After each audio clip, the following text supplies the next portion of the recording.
Bonsoir à toutes et à tous. Goedenavond iedereen. Merci Christophe pour cette introduction. C'est en effet dans le cadre de cette collaboration entre Beaux-Arts et A+, que l'architecte suisse Mario Botta est invité ce soir afin d'inaugurer notre cycle de conférences internationales de cette année académique. Mario Botta is een emblematische figuur met een carrière die van meer dan 50 jaar zijn werk omvat zowel scholen, banken, bibliotheken als kerken. Voor het ontwerp van deze unieke ruimtes maakt hij gebruik van eenvoudige geometrische vormen, specifieke materialen en de beheersing van licht. Il ouvre son propre bureau en 1969 à Lugano, après avoir travaillé à l'atelier de Le Corbusier à Venise et collaboré avec Louis Kahn. Il fonde en 1996 l'Académie d'architecture de Mendrisio, où il a enseigné, ainsi qu'à l'EPFL et Yale. En plus de 50 ans de carrière, Mario Botta a réalisé des projets à travers le monde entier. Il s'apprête à nous présenter ce soir plusieurs projets construits, parmi lesquels le bâtiment La Biomista, qu'il a conçu ici en Belgique à Genk en 2019 en collaboration avec Bureau B. Deze lezing zou niet mogelijk zijn zonder de steun van Febelsem, die we graag willen bedanken. Febelsem organiseren momenteel de 11e editie van hun Concrete Design Competition, een wedstrijd voor studenten. Les gagnants de ce concours seront invités à participer à une masterclass internationale qui offrira aux étudiants d'expérimenter l'impression 3D. Nous invitons vivement les étudiants présents ce soir à y participer. Nous tenons à remercier Mariette Dortu, enseignante à l'Université de Liège, de nous avoir introduits à Mario Botta. Daarnaast bedank ik ook graag de Vlaamse overheid, la région de Bruxelles-Capitale, la ville de Bruxelles, la Fédération Wallonie-Bruxelles et bien entendu Beaux-Arts pour avoir coproduit cet événement avec A+. Je vous laisse sans plus tarder accueillir l'architecte qui nous fait l'honneur de sa présence ce soir, Mario Botta.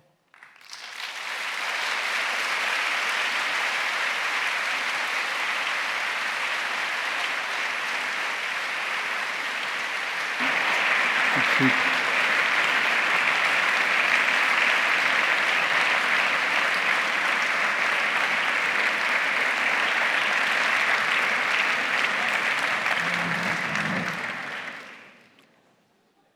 Bonsoir.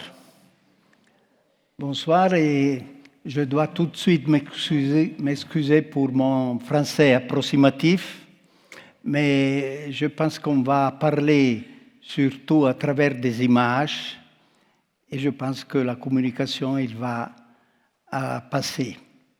Avant tout, je dois remercier pour l'invitation d'être là ce soir la Fondation Beaux-Arts et son directeur Christophe qui m'a voulu accompagner aussi un peu avant à regarder ce magnifique et émouvant pour moi émouvant bâtiment de Horta. Et je dois aussi remercier A+, avec les deux filles, Lisa et Lara, qui ont voulu me accompagner tout l'après-midi et me parler aussi de ce magasin qu'il ouvre. Je ne connaissais pas les thèmes de l'architecture aujourd'hui. Une opération très difficile à faire, puisque difficile, c'est la période dans laquelle nous, on travaille. J'imaginais, quand j'ai reçu l'invitation, de pouvoir parler de l'actualité aujourd'hui. Et donc, mais je parle à travers des images. J'ai amené une série des bâtiments que j'ai eu le privilège de construire et qui parle indirectement des tensions, des problèmes et des espoirs que les architectes ont.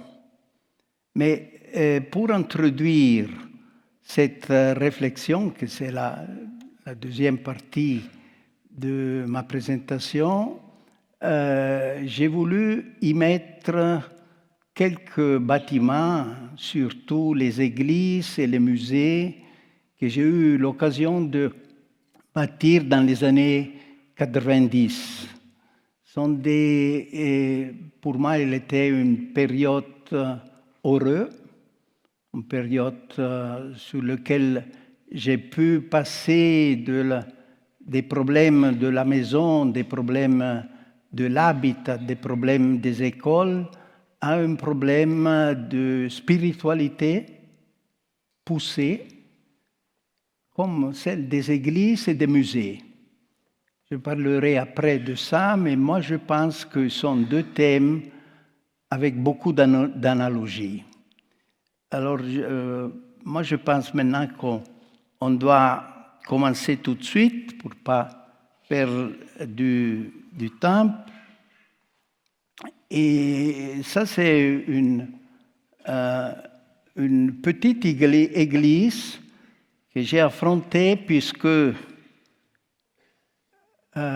cette ancienne église, il a été détruit par cette avalanche. Alors les habitants de la vallée, ils m'ont demandé de refaire cette église avec une motivation très simple. Moi, j'avais quelques doutes. Pourquoi bâtir une église là où le village, il a presque peu, où il n'y a pas d'habitants. Et eux, ils se sont réunis ensemble et à la fin, on dit non, mais nous, on veut bâtir avec la raison simple, puisque là, il existait déjà une église. Cette motivation très simple, très paysanne, si vous voulez, j'ai pensé qu'en effet, il avait raison. Il ne voulait pas donner un territoire aux générations futures plus pauvres de ce qu'eux, ils avaient reçu. L'Église, il n'était pas seulement un lieu de prière, il était un lieu qu'il signait aussi le village. Sans Église, il n'existait pas le village. Et alors, on a tout de suite affronté, vous voyez en jaune, le profil de l'ancienne église qui a été détruit, comme vous avez vu, de l'avalanche précédente, et presque avec les mêmes dimensions de la base. J'ai tourné de 90 degrés et j'ai posé un autre plan, probablement capable de résister à une future avalanche. J'ai mis un élément rond avec un plan ellipse pour s'il y a une puissante de la partie à monter, il pouvait glisser autour. Une autre chose qui m'a étonné, c'était que ce qui les résistait de cet ensemble, c'était un ossuaire qu'il y avait à côté de la petite place. Et quand ils m'ont appelé, ils m'ont dit, mais ceux qui se sont sauvés, ce sont seulement les morts. Et comment? Et l'ossuaire, il était hypogée, il était dans le terrain, donc il s'est sauvé. Alors, une avalanche aujourd'hui, avec toutes les protections qu'on avait faites, il a détruit 400 400 ans d'histoire, mais il a laissé encore cette mémoire des progéniteurs qu'il y avait avant. Si ici vous voyez quelques croquis que j'ai faits pour indiquer l'espace de cette église qui est assez haut, mais qui est assez petit aussi. Et la première chose que j'ai fait, c'est de je l'ai voulu bâtir avec la même pierre de la montagne. Deux secteurs de pierre rouge, gris et plus jaune, plus clair qu'il y avait déjà sur la montagne. Je dis, bon, on prend les mêmes pierres et on va aller grandir. Mais j'ai voulu aussi la toiture vitrée. La toiture, c'est une manière de donner un rapport direct avec le ciel, entre la terre et le ciel. J'ai réduit la dimension de l'architecture à ces deux éléments. Quand on est à l'intérieur, on ressent un élément unique qui est le fond de l'abside et le ciel. Donc, il me semblait, pour refaire cette petite chapelle qui existait avant, de retrouver, de rechercher les valeurs essentielles qui a, s'il y a encore, un sens d'une église qui est un lieu essentiel de prière qui a besoin et n'a pas besoin de satisfaire des exigences fonctionnelles d'aujourd'hui. Une autre église, dans les années 90 toujours, c'était dans une montagne tout près, le Monte Tamaro, qui il existait à côté presque de Lugano, c'est la montagne à nord de Lugano, et cette fois, j'ai cherché de la faire dialoguer avec la géographie de la montagne. Ici, là, vous voyez les deux étages sur lesquels s'exprime la chapelle et à nous la coupe longitudinale. Ici, dans une isométrie, l'ensemble de cette situation, qu'on la voit sur un promontorio, un élément qui sort sur la limite de la vallée, il sort un petit peu. Donc l'église, il devient un morceau d'un parcours piéton, 70 mètres de longueur, qui on arrive sur le Belvedere, sur le final, qui s'expose sur la vallée qui existe en bas, à côté de cette structure.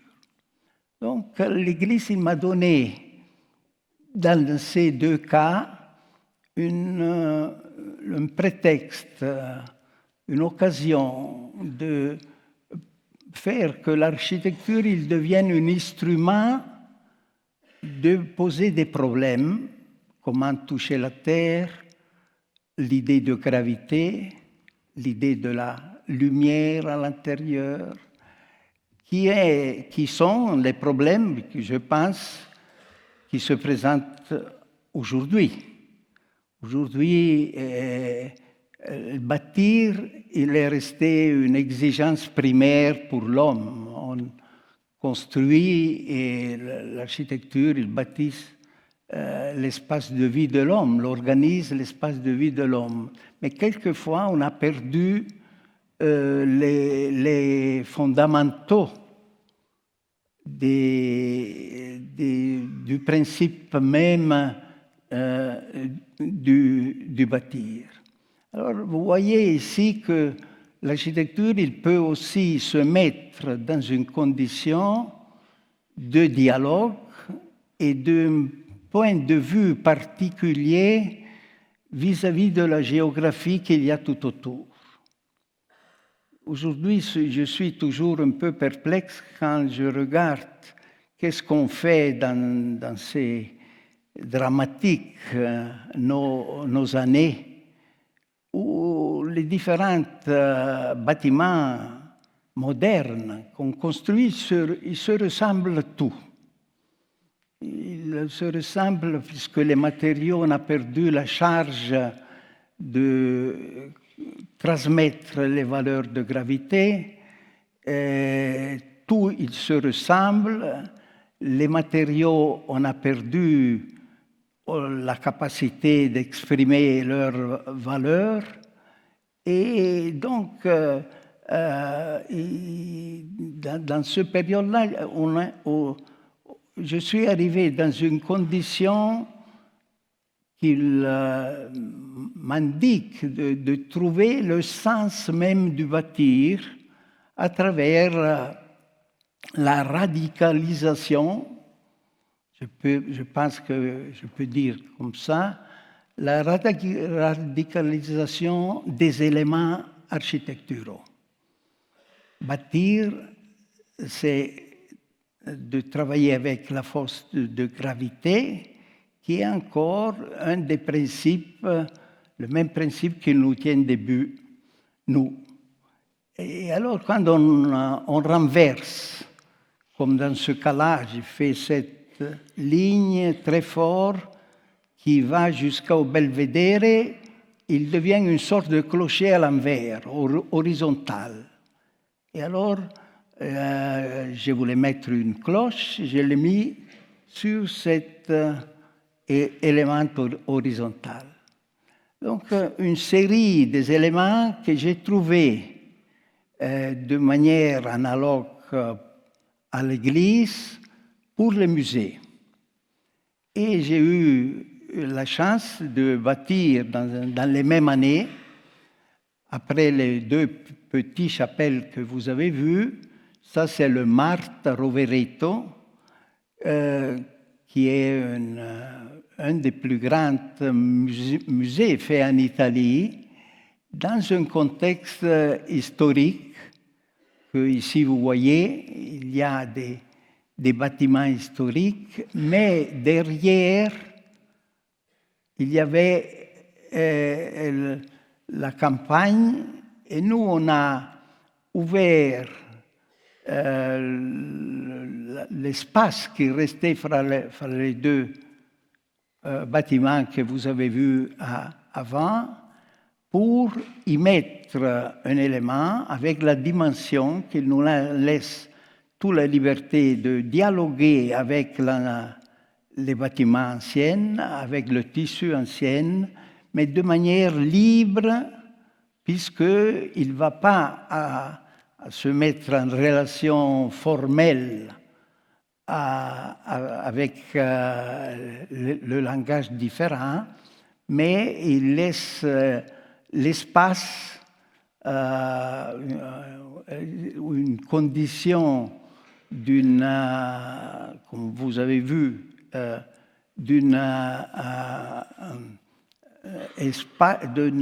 c'est l'espace qui dialogue avec les préexistants. Une autre condition particulière, est le musée au Modern Art de San Francisco, qui m'a donné aussi l'occasion de dialoguer avec ces principes que j'ai dit avant sont pour moi radicaux. Dans la downtown des gratte-ciel de San Francisco, à la base de ça, j'ai dû bâtir un bâtiment relativement petit qui se présentait, mais j'ai regardé avec attention, vous voyez là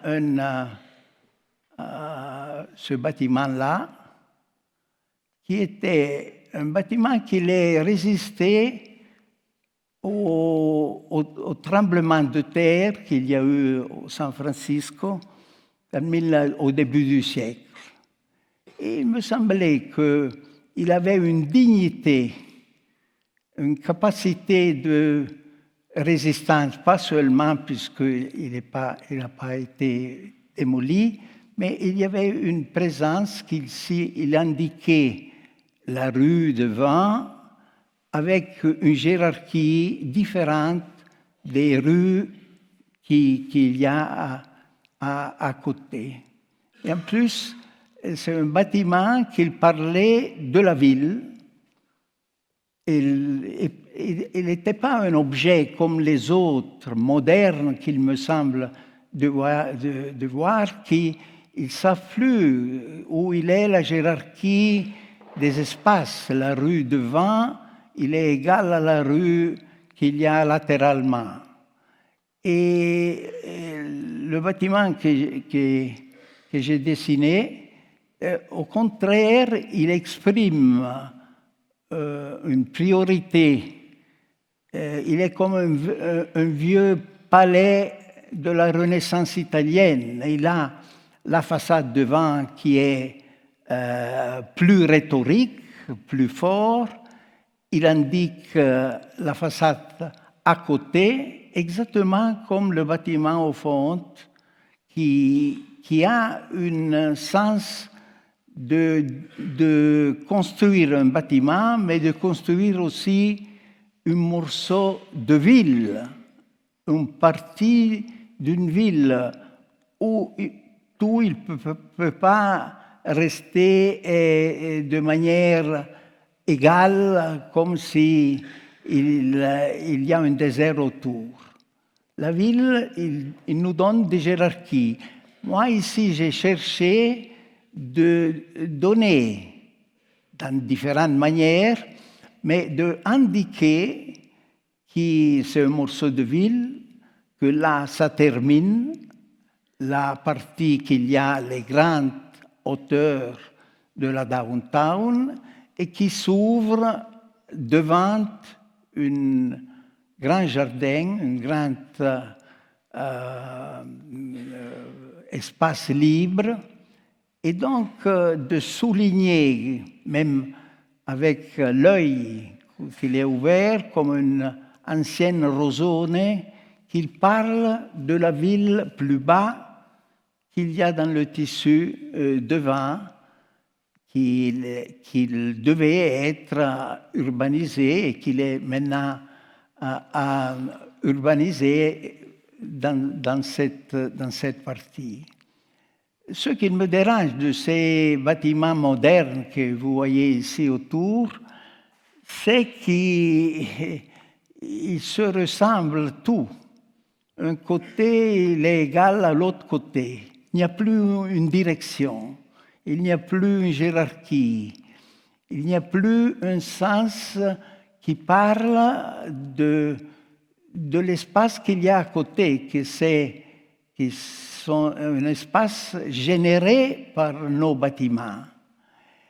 Et donc, les églises, dans les années avant, les musées, j'ai dit, dans cette période qu'il est arrivé tout de suite après, ils m'ont indiqué que probablement il existe, au-delà de la fonction, au-delà de la technique, au-delà du savoir bâtir, une série de valeurs symboliques que l'architecte doit reprendre pour parler des valeurs de l'esprit, des valeurs de la beauté, des valeurs des significations pour les différents matériaux, que chacun il doit retrouver une hiérarchie pour retourner à dire des choses à l'intérieur de la ville même.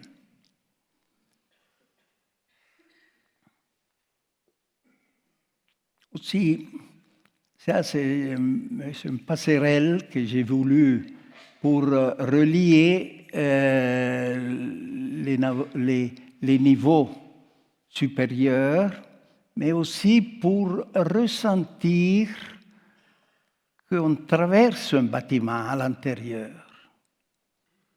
Heidegger, le philosophe, disait que l'homme habite dès qu'il a la capacité de se orienter à l'intérieur de l'espace. Moi, je pense qu'il y a une très belle définition pour les architectes.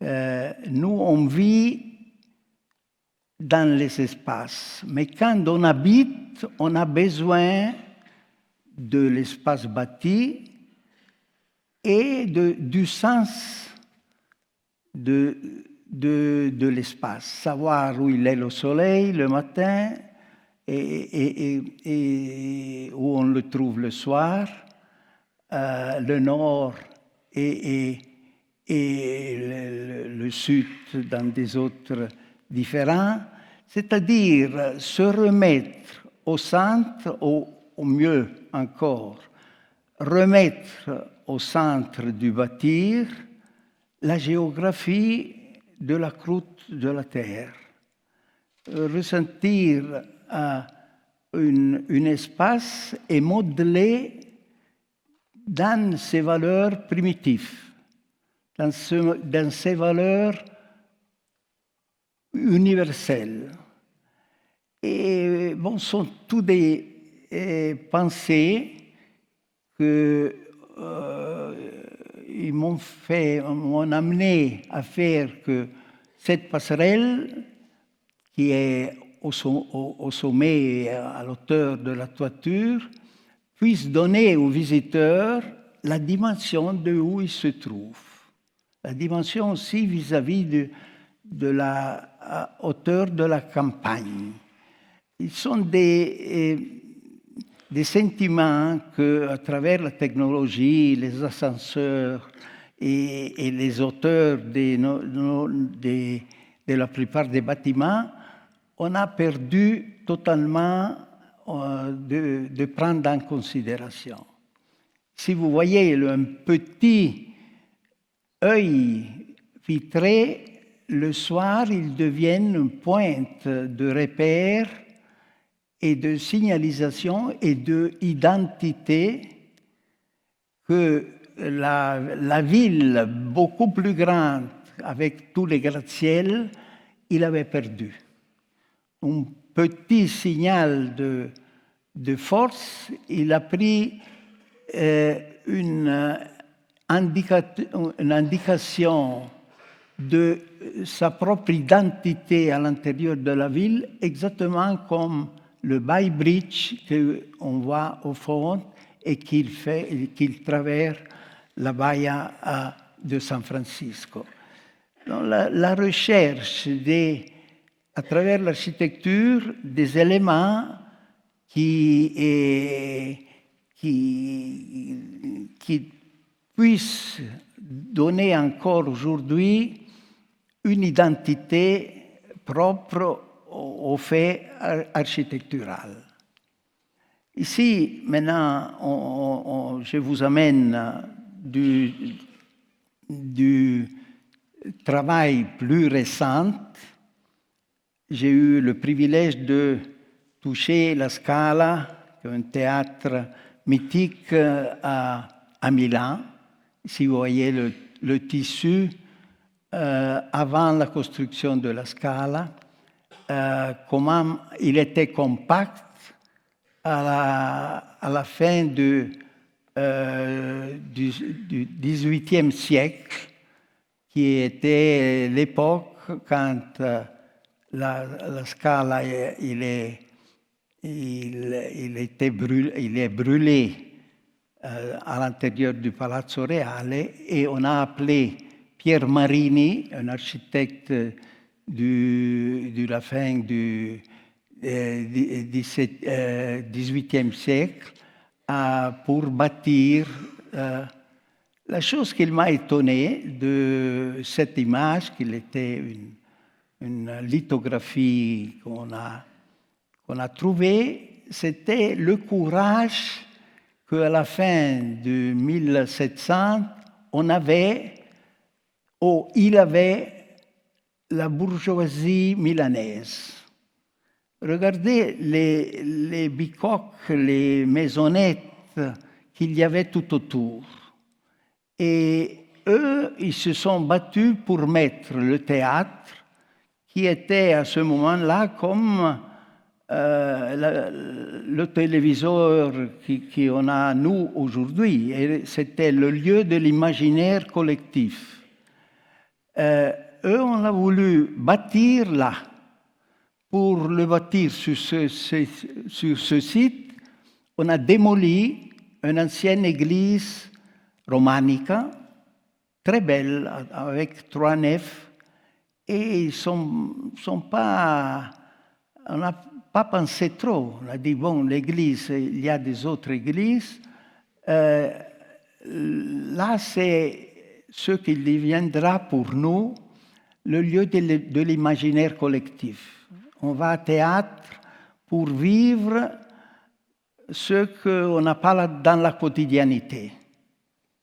On vit les drames, les histoires, les amours, les tragédies. Et alors, eux, on avait donné une valeur à ces éléments-là. Aujourd'hui, nous, on le regarde de manière électronique, mais qui est vu comme en réalité, il devait donner un effet, une force. Regardez les 6 étages qu'on voit, des ordres, des palques à côté, vis-à-vis des maisonnettes qu'il y a tout autour. Ça, c'était la situation 1776, et on l'a bâti ça en 2 ans. 76, 78, et on a construit un théâtre. Probablement, aujourd'hui, on n'était pas capable.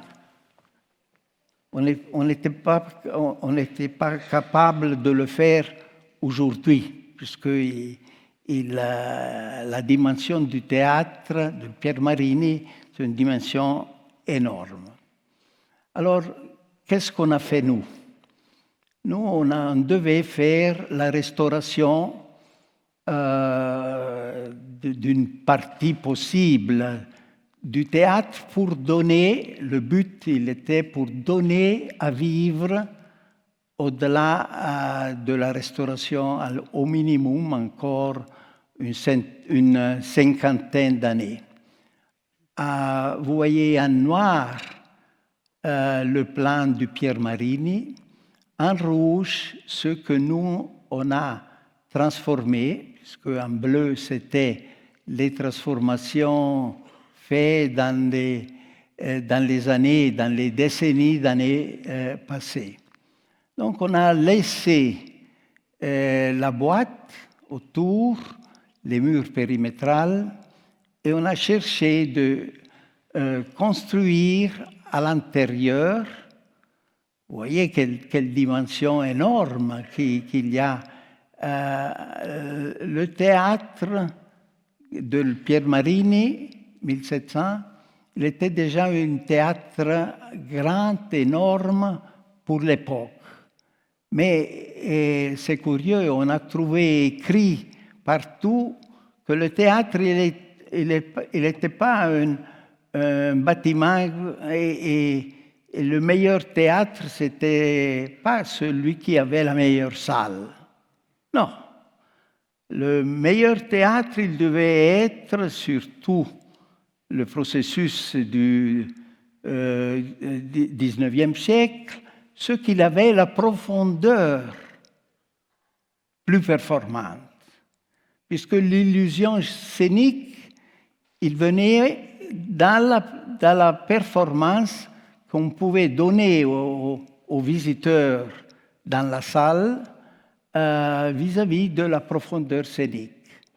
En plus, il y a eu le changement que l'illusion scénique, il n'était plus à un certain moment du XIXe siècle, il n'était plus une perspective plate faite avec les peintures, mais ils sont intervenus dans la scénographie des objets ou des constructions à mettre sur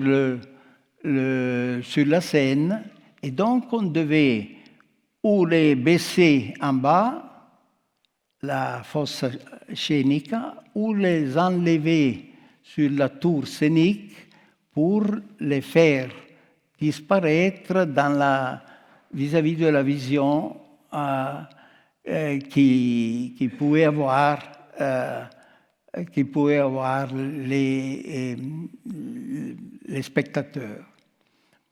Ça, c'était l'agrandissement que nous, on avait fait vis-à-vis de la tour scénique et de la fosse scénique qu'on a baissée de 14 mètres pour permettre aux scénographies de disparaître en bas.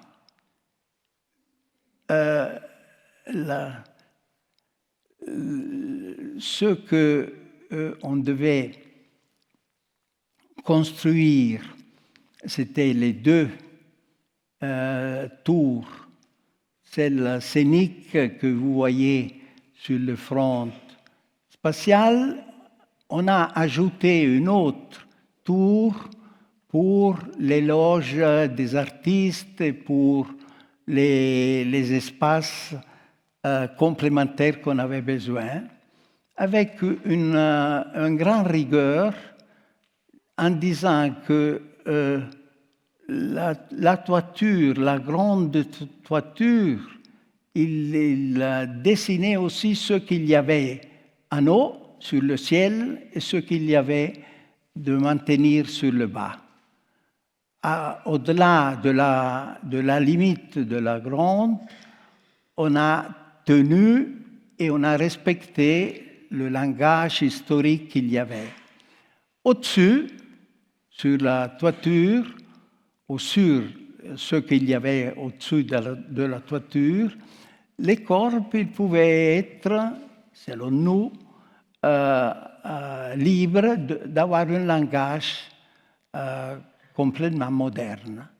Nous on a donc, on n'a pas fait un problème de forme, de maquillage entre l'ancien et le nouveau. Carlo Scarpa disait à nous, élèves, que le meilleur système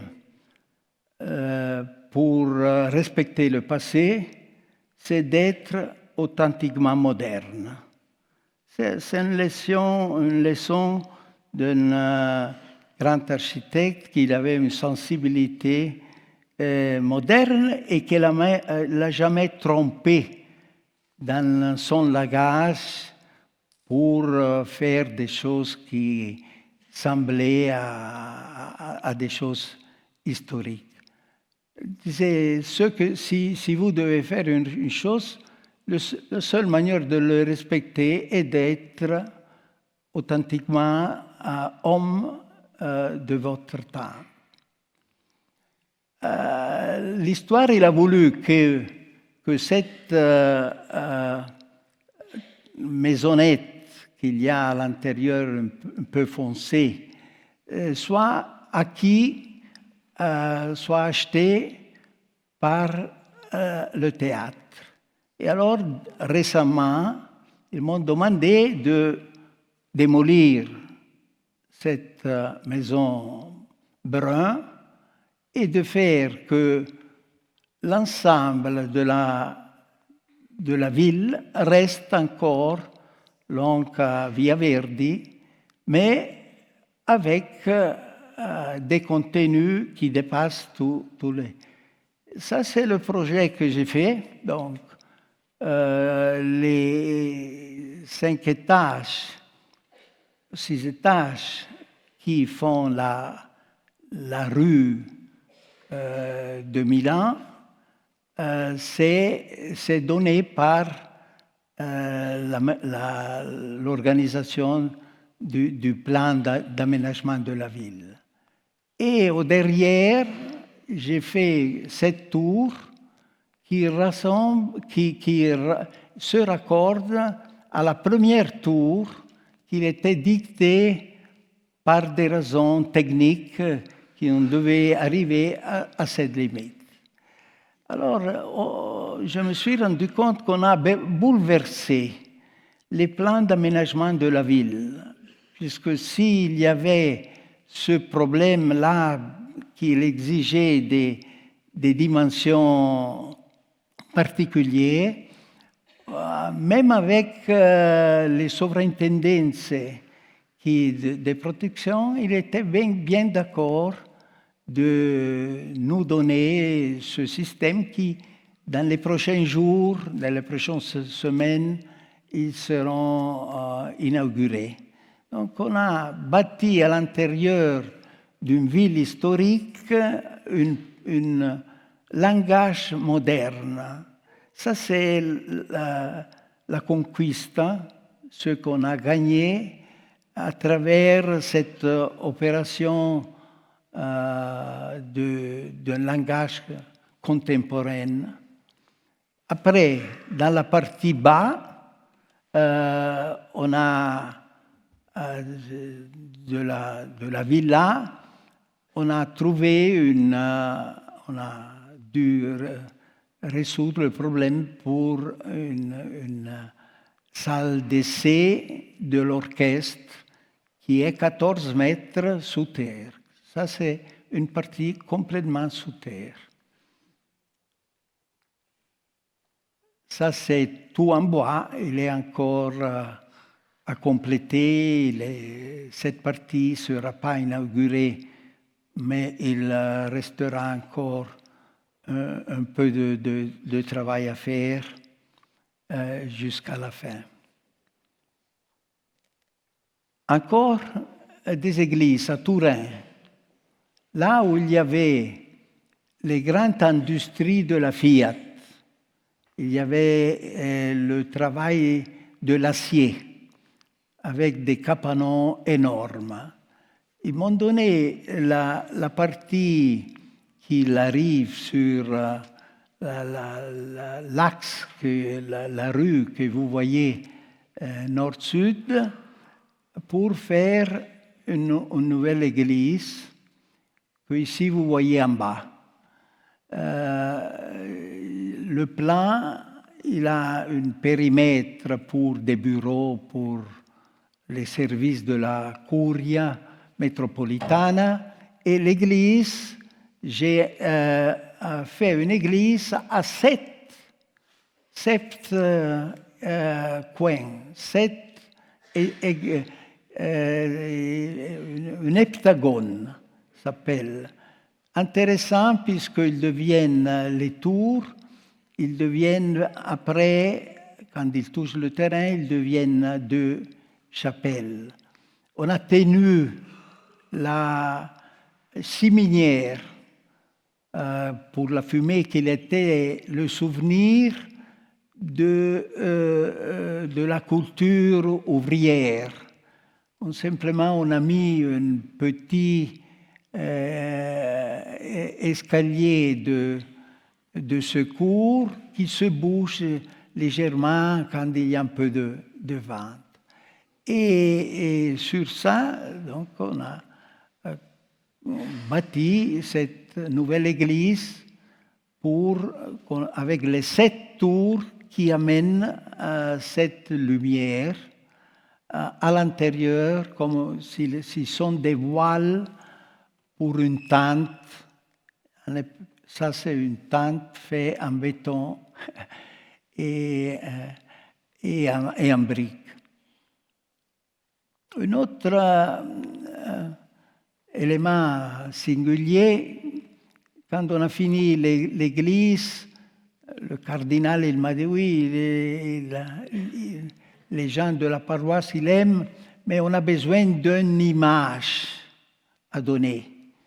Ils ne savent pas prier devant à l'abstraction seulement. Et alors, on a fait cette image qui est reprise d'une photo qui a été faite dans le 19e siècle comme image photographique. Et on l'a transformée en pixel blanc et noir, simplement avec un effet, le blanc qui prend la lumière, qu'il y a un lanterneau devant, comme ça, il est plat. Et après, j'ai donné une ombre légère pour transformer en ombre. Cet élément-là, il a donné, si vous voyez les détails, c'est de la pierre de Verona, massif, on l'a utilisé comme une peinture, mais une peinture qui donne un relief.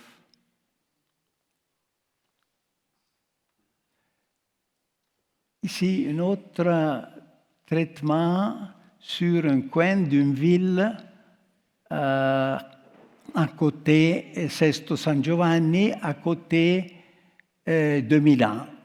Il existait ici, au milieu,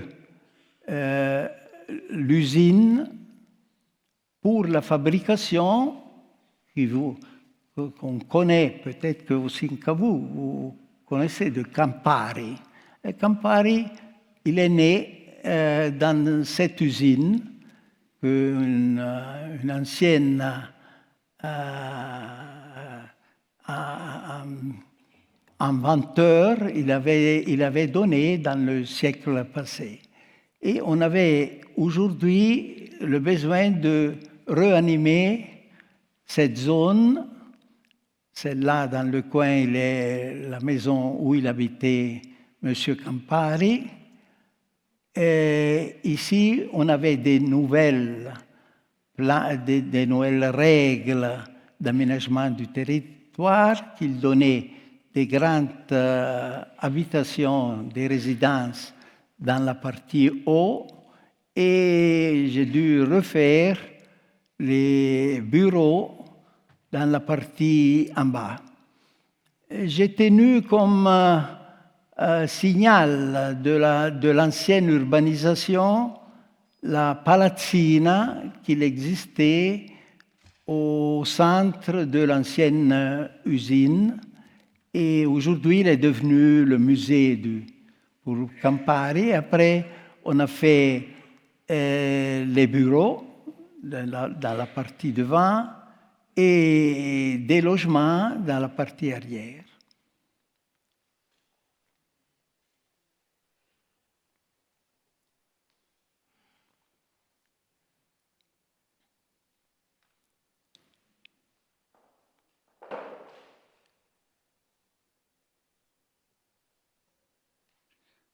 Treviso, j'ai une partie de la rénovation de riuso que j'ai fait à travers une urbanisation en remplaçant une ancienne usine. Et donc on a fait une grande place au centre, place pour 2000 voitures sur un étage sous terre. Et après, on a fait une partie des institutions publiques avec les grandes tours que vous voyez là derrière. Il y a la chambre de commerce, il y a la questura, il y a l'usine de la police, il y a toute une série qui était, il était mis dans les périphéries de la périphérie le plus loin possible du centre de la ville. On les a ramenés au centre de la ville comme service et on a fait une rosetto, donc un jardin des roses, pour ramener les parfums qu'on avait perdus, les parfums dans la ville. Et c'est le centre de ce projet-là, c'est cette rosetto. Et après, autour, je ne veux pas vous maintenant ennuyer avec tout ce qu'il y a là, mais vous avez compris qu'on a une séparation radicale des voitures qui sont tous sous terre et la végétation, au contraire, on pense de la remettre avec les habitations autour, au dehors de cette dimension. Une petite chapelle, Hôtel 12, ici on est à Shanghai. Shanghai m'ont appelé pour faire un concours pour la ville de Shanghai, pour un hôtel dans une condition très délicate et très précieuse pour eux. C'était le quartier qui s'appelle quartier française, où il y avait les grands arbres, des platanes et les anciennes urbanisations que ici vous voyez un exemple à côté, il était une école. Et tout ça, il a été bouleversé par la nouvelle urbanisation jusqu'à il y a quelques années. Puisqu'il y a quelques années, on ne pouvait pas faire des tours comme vous voyez à côté sur la gauche.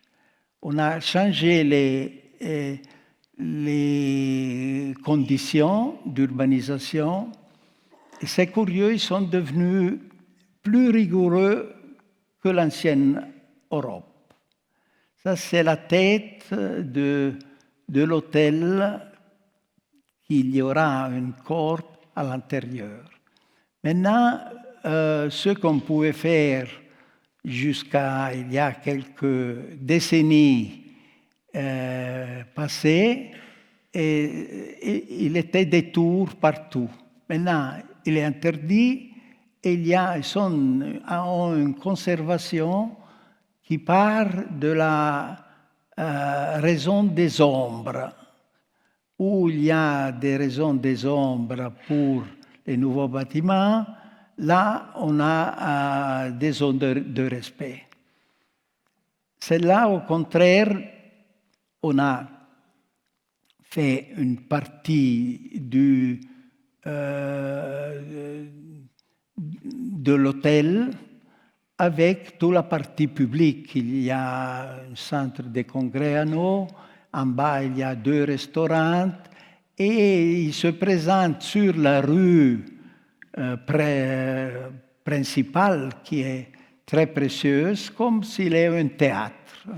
Voilà, c'est ça, j'ai imaginé une Boccascena avec cette profondeur théâtrale. Derrière, un jardin chinois et un bâtiment qui est continu avec des salles avec une grande qualité. Le sol du jardin chinois, il amène la lumière au-delà de l'eau pour un spa qui a été fait au premier étage.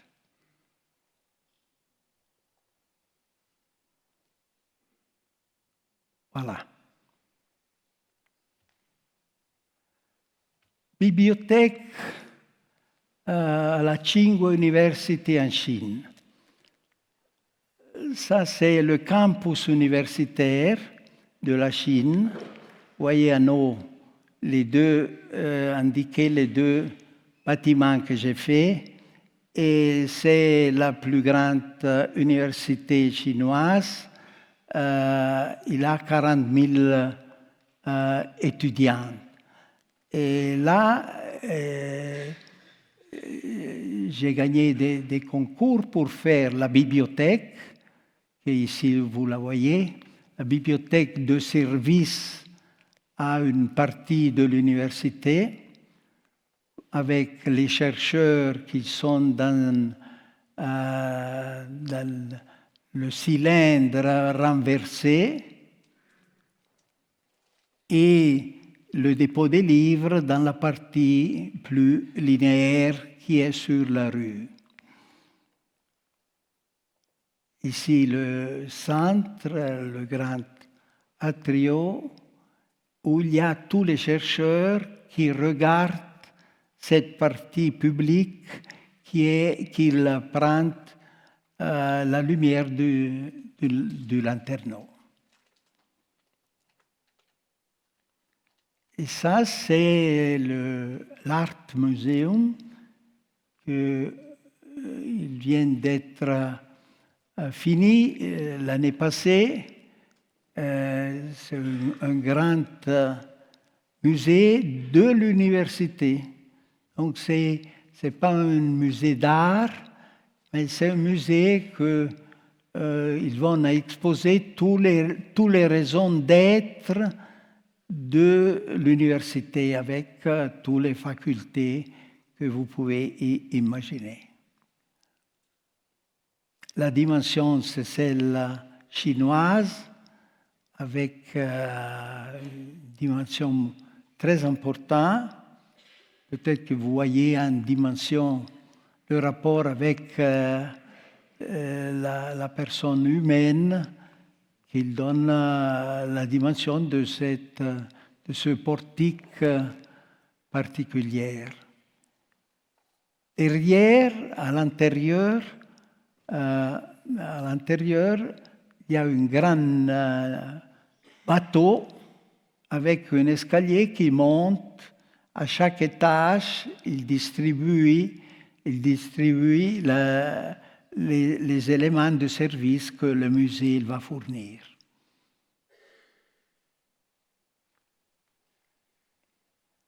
Une église en construction encore,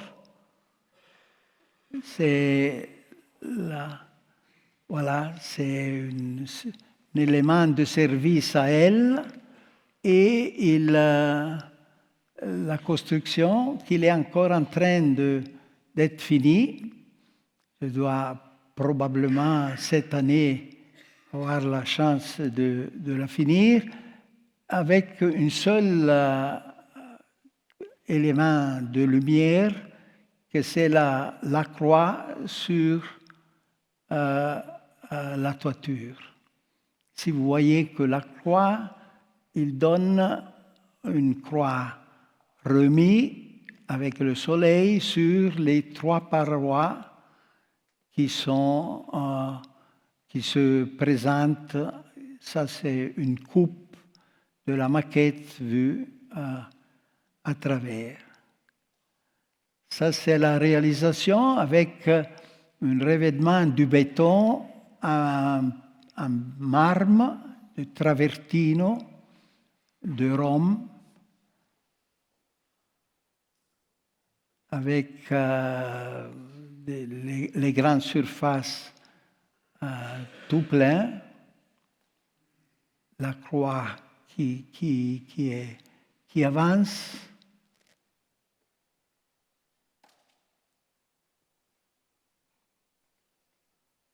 La dimension, il est impressionnante aussi à l'intérieur, puisque vous voyez l'homme, il est en béton brut, tout, et il sera tout à l'intérieur, l'église, il sera comme ça. Sauf cette paroi Ça, c'est une maquette que j'ai photographiée avant de venir ici pour vous dire quel est l'esprit de finiture. Donc, tous les parois sont en béton brut et probablement la façade, au contraire, il est en or et en bleu avec l'étoile un peu à la Giotto qu'ils vont remplir le rapport avec le ciel. J'ai fait au Monte Generoso cet restaurant au sommet d'une montagne qui on voit sur le sommet de la montagne qui passe, c'est une montagne magique. Nous, on voit au fond Milano avec des verdures vertes et au contraire, sur l'autre côté, sont des rochers qui descendent jusqu'au lac de Lugano et après ils remontent comme la mesure des Alpes.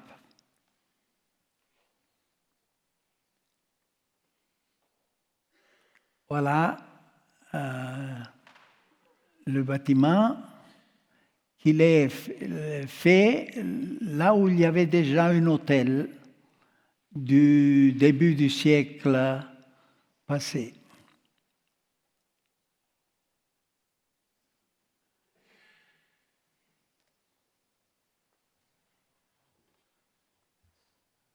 On arrive seulement avec un petit chemin de fer à Grimalières qui monte jusqu'à ici. Il n'y a pas la possibilité de monter avec une route.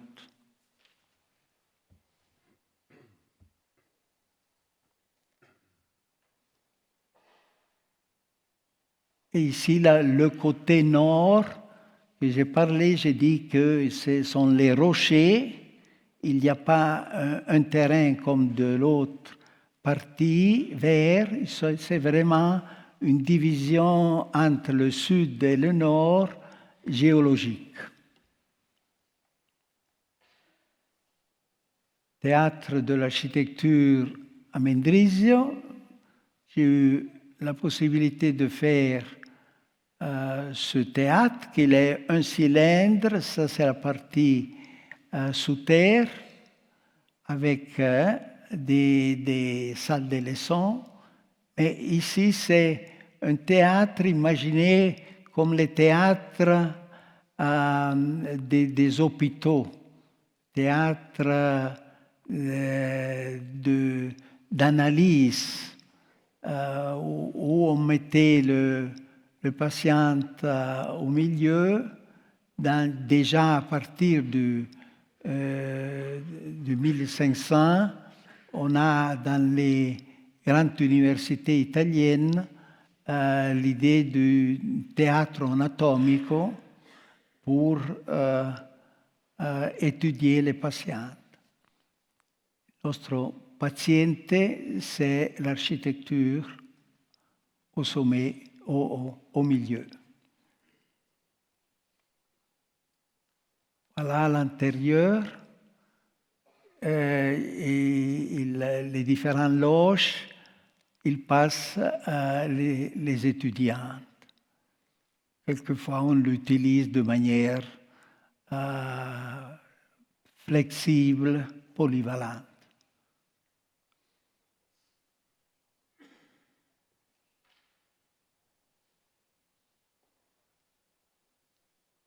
On a fait des expositions de Scarpa, de Louis Kahn et de Le Corbusier à l'intérieur pour ouvrir.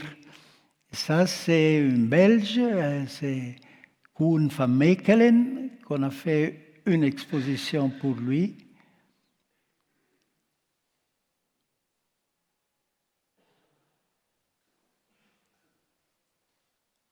La Biomista, c'est l'atelier de cet artiste que j'avais fait à Genk.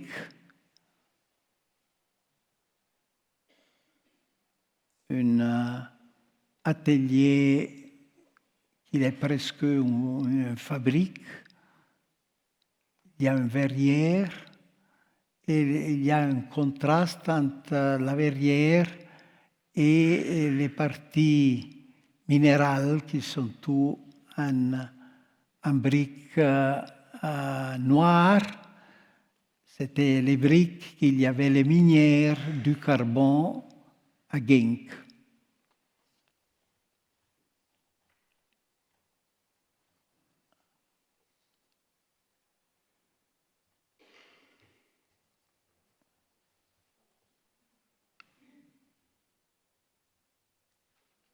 Baden sont des termes que je viens de compléter sur la Limmat, qui est la rivière qui passe dans ce contexte. J'ai l'amené puisque là, on parle de l'architecture comme d'un élément pour valoriser la géographie. Baden, il avait une rivière et il ne savait pas de la voir. On avait des bâtiments chaque fois qu'il y avait une source d'eau qui était un don qu'il y a plus que 6 ou 7 siècles qui porte l'eau à 47 degrés.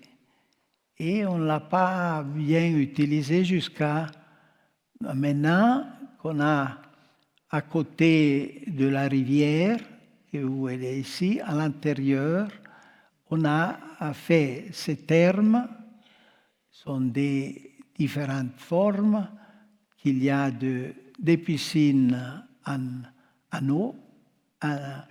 Là, on peut nager et voir la rivière qui est plus bas à côté des thermes.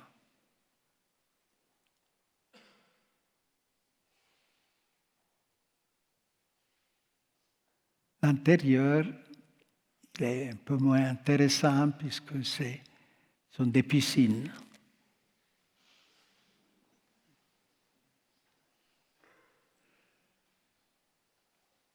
Une petite chapelle en Autriche, cette fois en Cortaine, sur un sommet on est à 2000 mètres d'auteur. Donc l'architecture, il devait modifier aussi le profil de la montagne.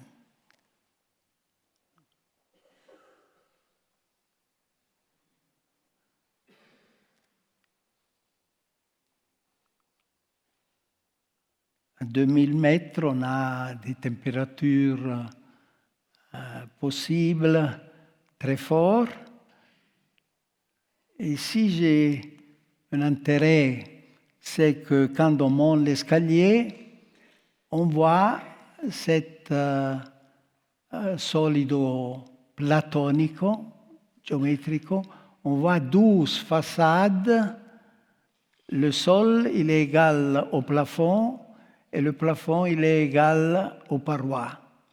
C'est un des plusieurs solides géométriques qu'il existe qui sont très intéressants pour les architectes.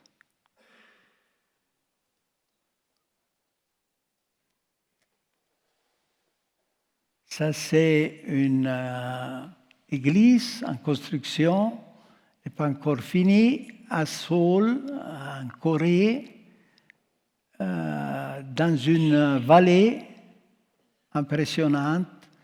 J'ai fait 2 tours là, qui sont 2 absides qui génèrent un espace pour l'Église.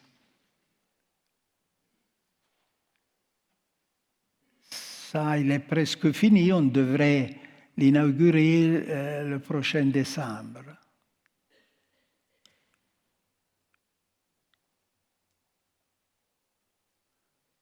L'intérieur, il est intéressant puisqu'il y a comme, c'est tout en bois, mais c'est comme un voile, les grandes arches, puisqu'ils ont une dimension impressionnante à l'intérieur.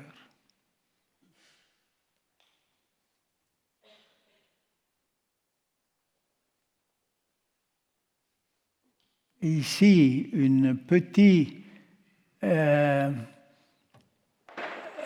église aussi que j'avais commencé il y a une dizaine d'années et maintenant il est en cours de réalisation. Ici, vous la voyez dans l'ensemble. Il y a un petit couvent et qui après ils deviennent chapelle, église. C'est une église de rite oriental avec un petit sommet doré. Et cette chapelle, il se trouve à Léopoli, en pleine guerre. Et donc, cette expérience, il m'a amené aussi à construire pendant la guerre. Si on a des films qui, on voit les gens qui sont sur le sommet à faire les travaux,